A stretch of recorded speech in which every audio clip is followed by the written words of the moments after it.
Okay sir, तो चलो बात करते हैं नेटफ्लिक्स की एकदम लेटेस्ट फ्रेश पकी हुई ताजी मूवी के बारे में, द एडम प्रोजेक्ट। ये आती है साइंस फिक्शन जॉनरा में। बेसिकली ये बेस्ड है टाइम ट्रैवल के ऊपर, जिसका मैं तो दीवाना हूँ, तुम सबको पता ही है। मेन रोल में है यहाँ हम सबका फेवरेट रैन रेनॉल्ड्स। इससे पहले फ्री गाय मूवी में हम सबने इसको देखा था, और इस एडम प्रोजेक्ट के डायरेक्टर भी वही हैं जिन्होंने फ्री गाय डायरेक्ट करी थी, शॉन ली। और रैन रेनॉल्ड्स की अपकमिंग मूवी डेडपूल 3 वो भी वही डायरेक्ट करेंगे। खैर, मूवी पे रिव्यू में एकदम लास्ट में दूंगा, फिलहाल सीधे आते हैं मुद्दे पे। तो आज मैं इसकी स्टोरी के साथ साथ मूवी में दिखाया गया पूरा टाइम ट्रैवल आपको एक्सप्लेन करूंगा, सारी कंफ्यूजिंग चीज़ें बताऊंगा। लेकिन उससे पहले अगर आप चैनल पर फर्स्ट टाइम आ रहे हो तो बार बार आपको यहाँ आना ना पड़े, वीडियो का नोटिफिकेशन आप तक खुद पहुँच जाए, तो इस चीज़ के लिए लाल बटन को ठोक दो। So let's start and you all just have to sit down, keep calm and listen to me.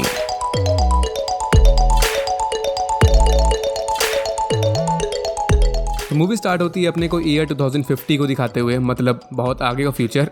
यहाँ पर एक अननोन नेम का बंदा होता है जो फ्यूचरिस्टिक जेट में किसी से लड़ रहा होता है, किसी से भाग रहा होता है, और फिर ये एक पोर्टल ओपन करता है, वर्म होल, और फिर वुश होके गायब हो जाता है।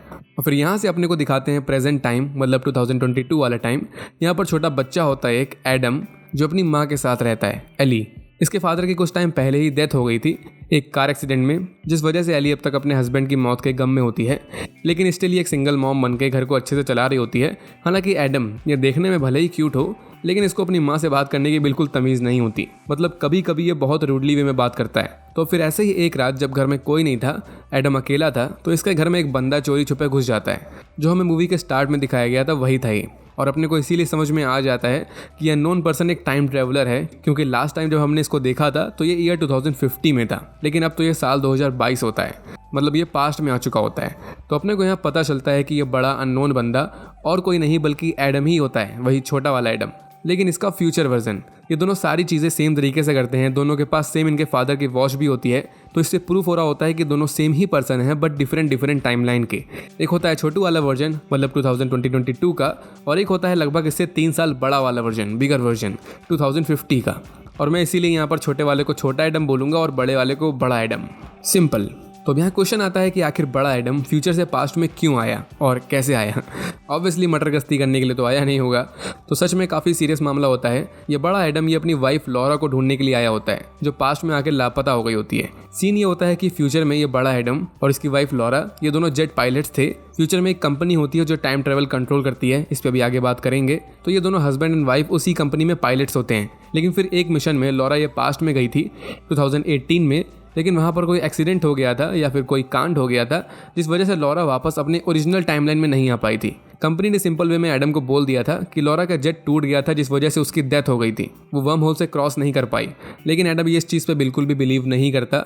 इसके हिसाब से लॉरा कंपनी की बेस्ट पायलट होती है, उससे कभी गलती हो ही नहीं सकती। तो इस वजह से असली सच जानने के लिए एडम पास्ट में जाता है, और तभी वो सब लोग इसके पीछे पड़े होते हैं इसको रोकने के लिए, क्योंकि ये रूल्स के अगेंस्ट होता है पास्ट में जाना। हालांकि बड़े एडम को पास्ट में 2018 में जाना था, जिस ईयर में इसकी वाइफ पहले गई थी। वहां जाके ये पता करता कि आखिर एक्चुअल में इसकी वाइफ के साथ क्या हुआ था, बट गोलीबारी में और जल्दबाजी में 2018 की जगह गलती से 2022 में आ गया था, मतलब 4 साल बाद। और इसी वजह से इसको भी यहाँ पर वापस 2018 में जाना था। लेकिन प्रॉब्लम ये हो गई थी कि इसका जेट काफ़ी डैमेज हो गया था उस फाइट में, उसको रिपेयर करना ज़रूरी था। टेक्नोलॉजी तो इनकी अच्छी थी, जेट अपने आप ही कुछ टाइम बाद रिपेयर हो जाता, लेकिन जेट के साथ साथ ये बंदा खुद भी इंजर्ड था। और इनकी जेट टेक्नोलॉजी कुछ इस तरह काम करती है कि जेट को यूज़ वही बंदा कर सकता है जिसका जेट होता है, और इंक्रिप्शन के लिए डीएनए मैच किया जाता है। तो ये जो जेट है ये बड़े एडम का ही होता है, इसके डीएनए से जेट अनलॉक हो जाता है, लेकिन ये इंजर्ड होता है, इस वजह से इसका जेट ऑटो रिपेयर नहीं हो रहा होता। तो इस वजह से बड़े एडम को छोटे एडम की हेल्प लेनी पड़ती है।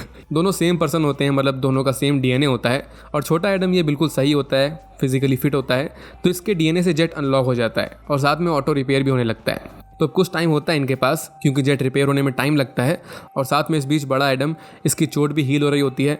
तो इस टाइम ये सच में मटर गश्ती करते हैं, कुछ टाइम यहाँ वहाँ घूमते हैं, शॉपिंग करते हैं। लेकिन तभी यहाँ पर विलन लोग आ जाते हैं, वही फ्यूचर वाले जो पहले एडम पे अटैक कर रहे थे। ये बड़े एडम को बस किसी भी तरीके से रोकना चाहते हैं, इस पे डेडली अटैक कर रहे होते हैं सब।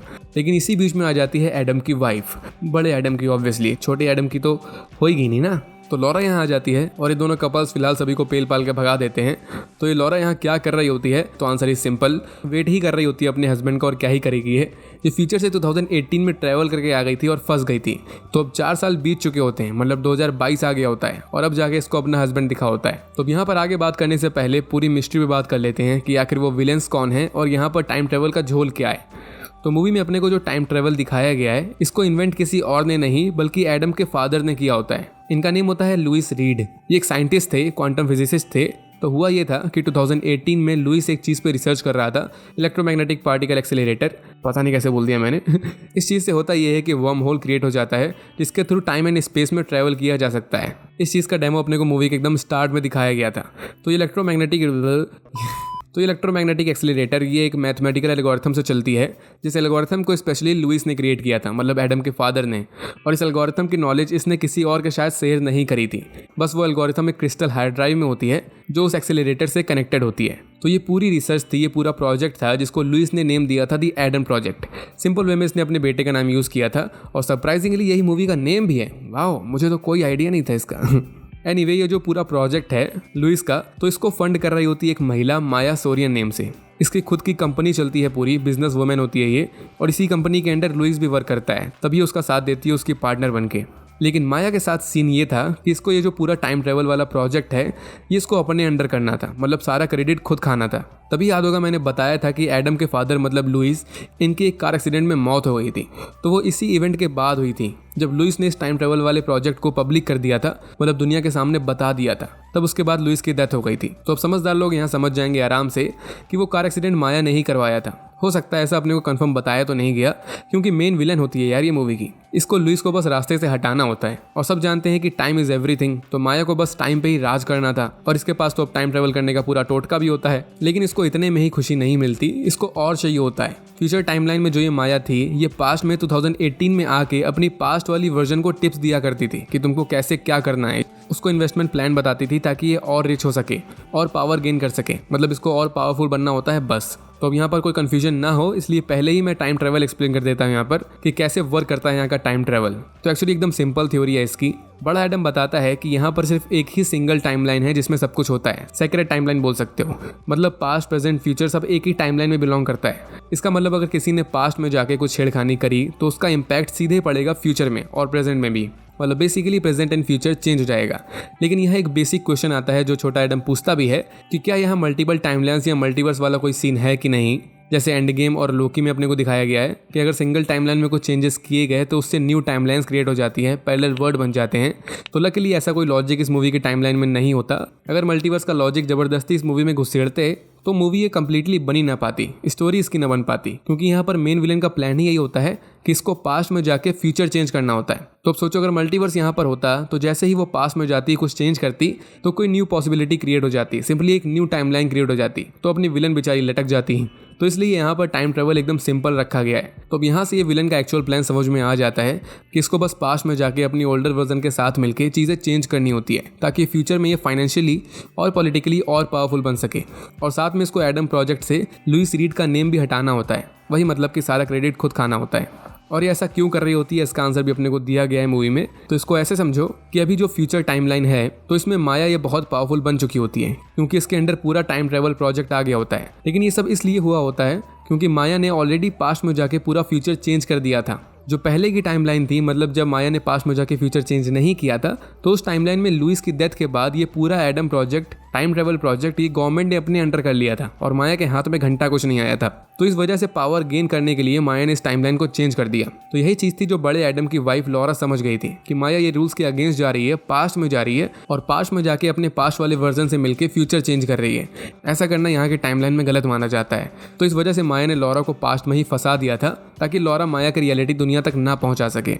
और सेम रीज़न की वजह से ये बड़े एडम के पीछे भी पड़ी होती है। तो होपफुली सब समझ में आ गया होगा। तो यहाँ से लास्ट में होता ये है कि माया को टाइमलाइन से हटाने के लिए एक ही ऑप्शन होता है कि एडम लोगों को पास्ट में, मतलब 2018 में जाना होगा और टाइम ट्रैवल को इन्वेंट होने से ही रोकना होगा। मतलब टाइम ट्रैवल का कॉन्सेप्ट ही इनको हटाना होगा ताकि फ्यूचर में कोई खिचड़ी पके ही ना। मतलब वही बात है कि चीज़ों को जड़ से हटाओगे तभी काम करेगी, यही लॉजिक यहाँ लगाया। और टाइम ट्रैवल इन्वेंट होने से रोकने का मतलब इनको लुइस रीड से मिलना पड़ेगा क्योंकि इन्हीं ने वो एल्गोरिथम बनाई थी फर्स्ट प्लेस पे। तो इसलिए लॉरा दोनों एडम को पास्ट में जाने के लिए बोलती है। छोटे एडम को भी जाना पड़ता है क्योंकि इसी के डीएनए से जड़ चल रहा होता है। बड़ा एडम स्टिल पूरी तरह रिकवर नहीं हो पाया था। तो फिलहाल यहाँ पर माया, इसको मरना पड़ता है 2022 में, सेक्रीफाइस करना पड़ता है। लेकिन उससे पहले इसने बड़े एडम से बोला था कि अपन फिर से कभी ना कभी ज़रूर मिलेंगे किसी ना किसी टाइमलाइन में, कभी ना कभी। सिंपली इसको टाइम ट्रेवल से ज़्यादा अपनी लव स्टोरी पे ज़्यादा भरोसा था। लॉरा भी लाइक कि प्यार की ताकत तुम क्या समझो रमेश बाबू, ये टाइम से ज़्यादा पावरफुल है।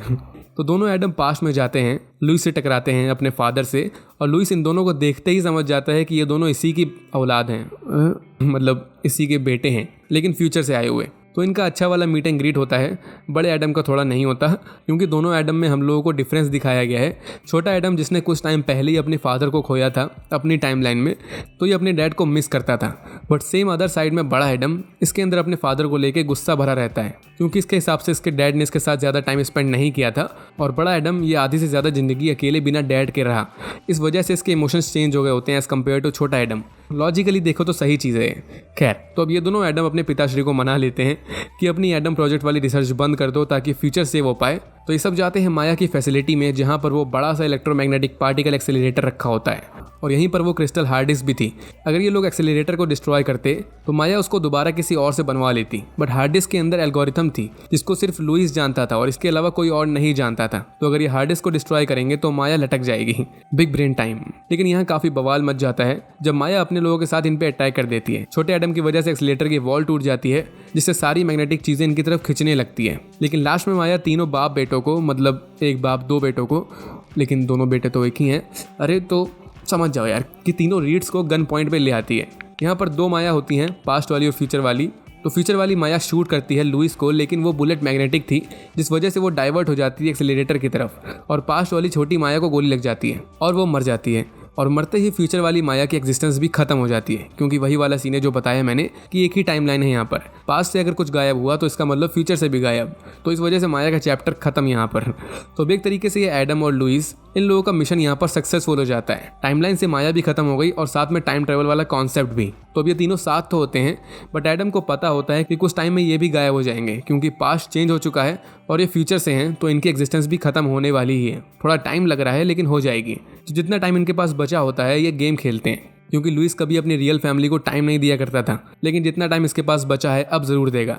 ये जानता था कि इसकी डेथ भी हो जाएगी कुछ टाइम बाद, लेकिन ये दोनों एडम से साफ मना कर देता है कि इसको डिटेल्स मत बताना कि ये कैसे मरेगा। इसने सिंपली अपनी डेस्टिनी एक्सेप्ट कर ली थी। और फिर थोड़े टाइम बाद गेम के बीच में ही दोनों एडम वुश हो जाते हैं, गायब हो जाते हैं, अपनी अपनी ओरिजिनल टाइमलाइन में चले जाते हैं। तो अब यहाँ से 2022 को पहले दिखाते हैं, जहाँ छोटा एडम ये अपनी मॉम के साथ होता है। इनकी टाइमलाइन भी वो पहले ही वाली है जैसे थी मूवी के स्टार्ट में। पूरी टाइमलाइन में बस दो चीज़ें चेंज हुई होती हैं। पहला कि माया की एग्जिस्टेंस खत्म हो चुकी होती है, क्योंकि उसकी डेथ 2018 में हो गई थी, और सेकंड चीज़ कि टाइम ट्रैवल का कॉन्सेप्ट इस दुनिया से चला गया होता है।